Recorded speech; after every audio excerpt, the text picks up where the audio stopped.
सुनील साजन, शंकाएं आप सत्ता पक्ष में है या विपक्ष में है उसको लेकर जाहिर की जा रही हैं क्या?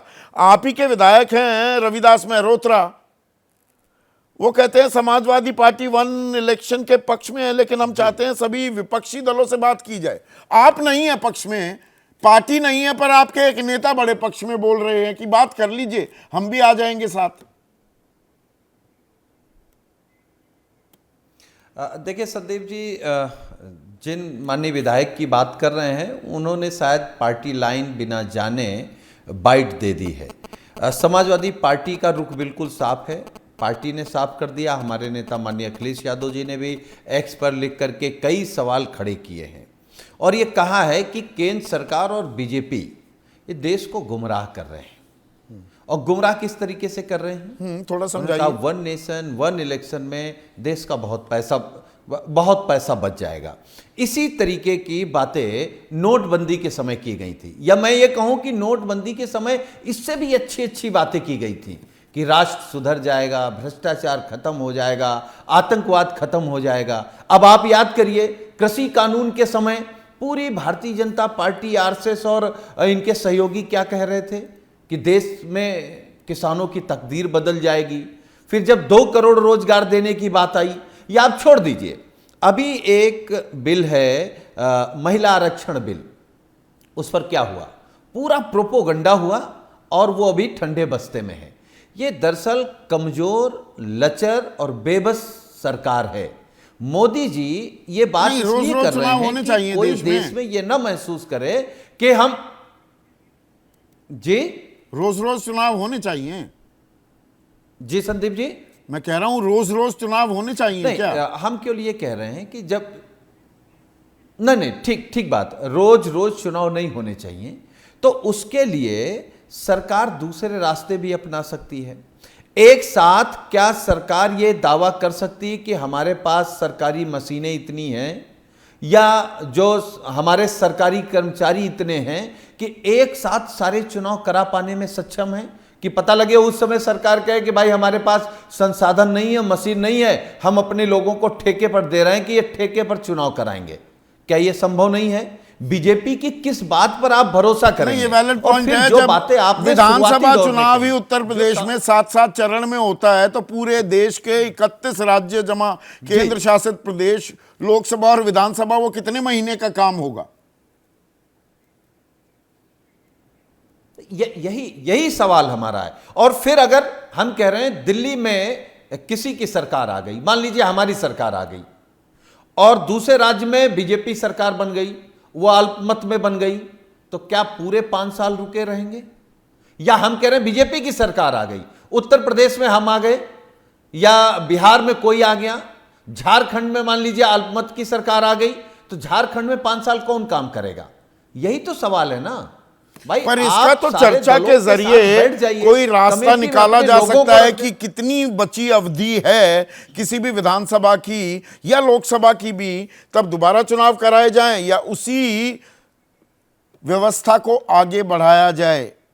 प्रोफेसर जगदीप छोक्कर, आप इसे किस तरह से देखते हैं? सवाल एक चुनावी निरंतरता, चुनाव कसौटी पर कसने परखने का भी एक जरिया होता है, पर रोज रोज अगर चुनाव होने लगे, आदर्श आचार संहिता लगे, तो विकास कार्यों में भी बाधा होती है। वन नेशन वन इलेक्शन को आप कैसे देखते हैं? देखिए, ये कोई मुद्दा मैं आपको 2 मिनट में नहीं बता सकता, थोड़ा सा मुझे टाइम देना पड़ेगा। पहली बात तो ये है कि सारी चर्चा अब ये हो रही है कि कैसे कराया जाए वन नेशन वन इलेक्शन। आज से 2 साल पहले 3 साल तक चर्चा हुई थी कि वन नेशन वन इलेक्शन होना चाहिए कि नहीं होना चाहिए। मैंने खुद 26 सेमिनार में भाषण दिए थे। एक तो मैंने पूना के पास या बॉम्बे के पास भाषण दिया था, जहाँ देशमुख भाई भी थे वहाँ। तो ये चर्चा 3 साल चली कि होना चाहिए कि नहीं होना चाहिए। फिर वो चर्चा ठंडी हो गई, कुछ और मुद्दे आ गए। अब ये नए सिरे से शुरू हो गया है। कोविंद साहब रिटायर्ड राष्ट्रपति को हमने ऐसी कमेटी में नहीं देखा, कर चलो वो छोड़ दो। अब आपने कहा कि रोज रोज चुनाव होने चाहिए कि नहीं, रोज रोज चुनाव होते कहाँ हैं? 31 स्टेट हैं, एक लोकसभा है। पहली बात तो एक लोकसभा है और एक नेशन है, तो एक नेशन का तो एक ही इलेक्शन होता है लोकसभा का। 31 स्टेट हैं, उनके 31 इलेक्शन होते हैं। हर 5 साल में टोटल 32 इलेक्शन होते हैं। तो 5 साल में दिन कितने होते हैं वो गिन लीजिए आप, 365 इंटू 5 और 32 गिन लीजिए। तो रोज रोज इलेक्शन कौन कह रहा है हो रहा है? पहली बात ये है। दूसरी बात, जितनी वजहें इसके लिए दी गई हैं वो सारी वजहें लॉजिकल नहीं हैं। पहली बात कि खर्चा कम होगा। हमारे देश में खर्चा करने के लिए तो पैसा है ही नहीं। दुनिया भर के काम हो रहे हैं, हजारों करोड़ खर्च हो रहे हैं, लेकिन चुनाव के लिए पैसा नहीं है। हमको सबसे सस्ता लोकतंत्र चाहिए तो ठीक है, फिर हमें चुनाव करवाने ही नहीं चाहिए। सरकारें तो चल रही हैं सब जगह। सबसे सस्ता लोकतंत्र चाहिए कि सबसे अच्छा लोकतंत्र चाहिए?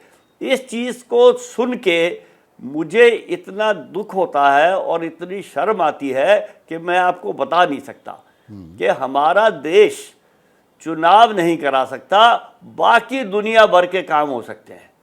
और फिर कहा जाता है कि जो चुनाव से पैसा बचेगा वो विकास में लगेगा।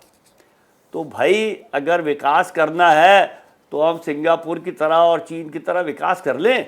जब हमारा 50-100 साल में विकास हो जाएगा तब चुनाव करवा नहीं, लेंगे। पर चोकर साहब बहुत से तो लोग ये ये कहना उदाहरण कि देते हैं कि चुनाव दक्षिण Africa, Sweden, Belgium, Germany, Philippines, Indonesia, यहाँ पर वन नेशन वन इलेक्शन है। वो वहाँ की संसद और स्थानीय चुनाव साथ साथ कराए जाते हैं। सब विकसित मुल्क हैं।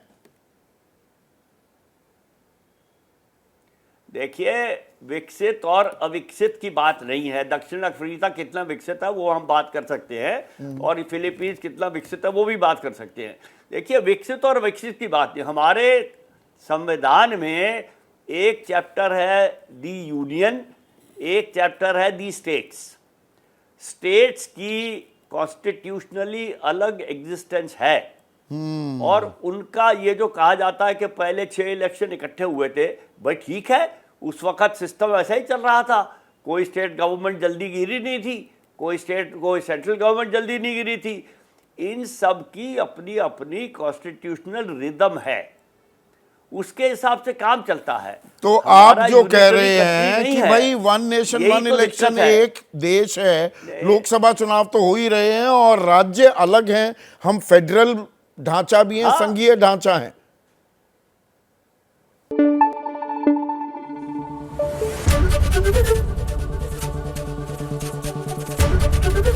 एबीपी न्यूज आपको रखे आगे।